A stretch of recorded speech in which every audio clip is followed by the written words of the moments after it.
RA லா information YouTube channel மூலமாக இன்று ஒரு சட்ட தகவல். வணக்கம் சார். வணக்கம். அதாவது நீதிமன்றத்தில் அவதூறு வழக்கு டெஃபமேஷன் சூட் ஒரு நபர் மீது அவங்க பற்றி அவங்க நட்பேருக்கு கலந்து வகையில் சொன்னாங்கன்னா அவங்க டெஃபமேஷன் சூட் போகிறாங்க சார் நீதிமன்றத்தில். அது மக்களுக்கு எளிது தெரியுது. ஆனால் இதை கிரிமினல் வழக்காக மாற்ற முடியுமா? காவல் நிலையத்தில் புகார் கொடுத்து அந்த புகாருக்கு நடவடிக்கை எடுப்பாங்களா? அதை பற்றி மக்களுக்கு போதுமான விழிப்புணர்வு இல்லை. அது என்னென்ன எவிடன்ஸ் இருக்கணும், அது சம்மந்தமாக நீங்கள் மக்களுக்கு தெளிவாக கொஞ்சம் விளக்கமாக சொல்லுங்கள் சார். சார் என்ன சொல்ல வர்றாருன்னா, டெஃபமேஷன் சூட் நம்ம பேரை களங்கம் விளைவிக்கிறாங்க அப்படின்னு சொல்லிட்டு நம்ம டெஃபமேஷன் சூட் நீதிமன்றத்தில் போட்டு உரிமை நீதிமன்றத்தில் காம்பன்சேஷன் வாங்குவோம். இது ஒரு வகை. இவங்க என்னன்னா அதை போலீஸ் ஸ்டேஷன்லேயே கொடுத்து கிரிமினல் நடவடிக்கை எடுக்க முடியுமா கேட்குறீங்க? அதான் சார். கண்டிப்பா. ஏன்னா இது போல நிறைய பேருக்கு தெரியல.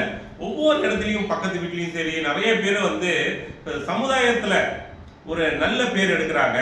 ஒரு உயர்ந்த இடத்துல ஒரு சமுதாயத்தில் நற்பெயரா இருக்கும்போது பிடிக்காத ஒரு நபர்கள் அவங்க மேல பொய்யா, ஆனா பொய்யா இருக்கணுங்க, பொய்யா அவர் அவதூறு பரப்புறாங்க, பொய்யா சொல்லி அவர் சமுதாயத்தில் நற்பெயரை எடுக்கும் வகையில டெஃபமேஷன் சூட் காம்பன்சேஷன் போடலாம், கிரிமினல் நடவடிக்கை எடுக்கிறதுக்கும் போடலாம். இப்போ தற்போது பார்த்தீங்கன்னா இந்த பாலான்னு ஒரு தம்பி ஒரு படம் நடிச்சார் பாருங்க, காந்தி கர்நாடகா. அவர் மேல பாசிட்டிவா எனர்ஜிலாம் பேசிட்டு இருந்தாங்க.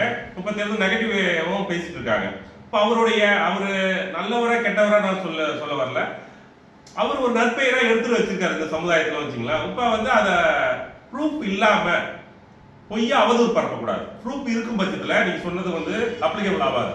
ப்ரூஃப் இல்லாம வேணுமென்றே பாலாவை குறிப்பிட்டு நம்ம தாக்கும் வகையில குறிப்பிடும் போது இப்ப நீங்க கேட்ட கேள்விக்கு காவல் நிலையத்திலே புகார் கொடுக்கலாம். அதுக்கு தான் நமக்கு இந்த சட்ட செக்ஷன் இருக்கு.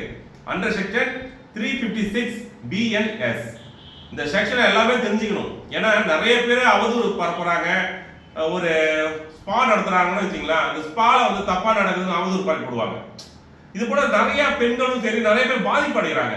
எல்லாருக்கும் என்ன நம்ம சொல்ல வரோம்னா, இந்த செக்ஷன் தெரிஞ்சுங்க. காவல் நிலையத்தில் போகும்போதே நீங்க காவல் நிலையத்தில் 356 அவதூறு குறைப்பிட்டாங்க, கிரிமினல் நடவடிக்கை எடுங்க அப்படின்னு புகார் எடுக்கும் போது அதுக்கு சாட்சிகளா நீங்க கொடுக்கணும். தகுந்த சாட்சிகள் எவிடன்ஸ் இருக்கணும். எலக்ட்ரானிக் எவிடன்ஸ் கரெக்டா இருக்கணும். இருக்கும் பட்சத்தில் அவங்க காவலர் வழக்கு தாக்கல் செய்யும் போது இது குற்றங்கள் நிரூபிக்கப்பட்டால் அந்த எதிரான நபருக்கு 2 ஆண்டு சிறை தண்டனை கிடைக்கும் சார். இதை தெரிஞ்சுக்கணும் சார் எல்லாருமே. சரிங்க சார். நன்றி நன்றி நன்றி. நம்பர் வருதுண்ணா குறுக்க. இந்த நம்பர் தான் போட்டோ எடுத்து